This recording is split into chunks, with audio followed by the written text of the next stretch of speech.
आमदार शहाजी बापू पाटलांनी नाना पटोलेंवर हल्लाबोल केलाय। राजकारणात सर्वात कमी बुद्धी असणारा नेता काँग्रेस प्रदेशाध्यक्ष आहे। काँग्रेसकडे पद द्यायला माणूस नाही म्हणून नाना पटोलेंना पद दिलंय असं शहाजी बापू पाटील म्हणाले।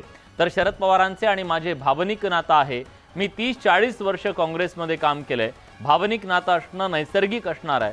माझा रस्ता भगव्या झेंड्याबरोबर आहे, त्याचा रस्ता तिरंगी झेंड्याबरोबर आहे असंही शहाजी बापू पाटील म्हणाले।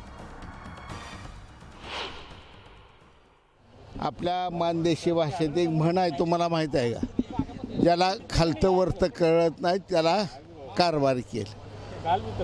काय नाना पटोलेला कोळ कुठं, करगणी कुठं, नाराळ कुठं, अखलूस कुठं काय माहीत आहे का?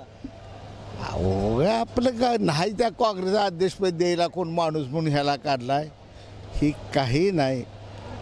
राजकारणातली अतिशय कमी बुद्धी असलेलं सध्या दुर्दैवानं काँग्रेसचं प्रदेशाध्यक्ष झालेले वास्तव।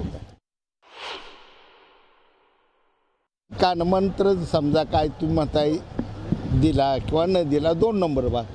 माझा रस्ता भगव्या झेंड्याबरोबर आहे, त्यांचा रस्ता तिरंगी झेंड्याबरोबर आहे। वाटा वेगळे आहे। आमचं मत तीच आहे, महाराष्ट्राचं चित्र बदललं पाहिजे।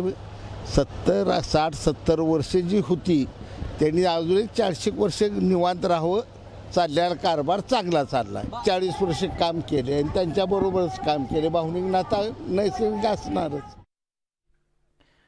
राज्यातील सत्ता संघर्षाचा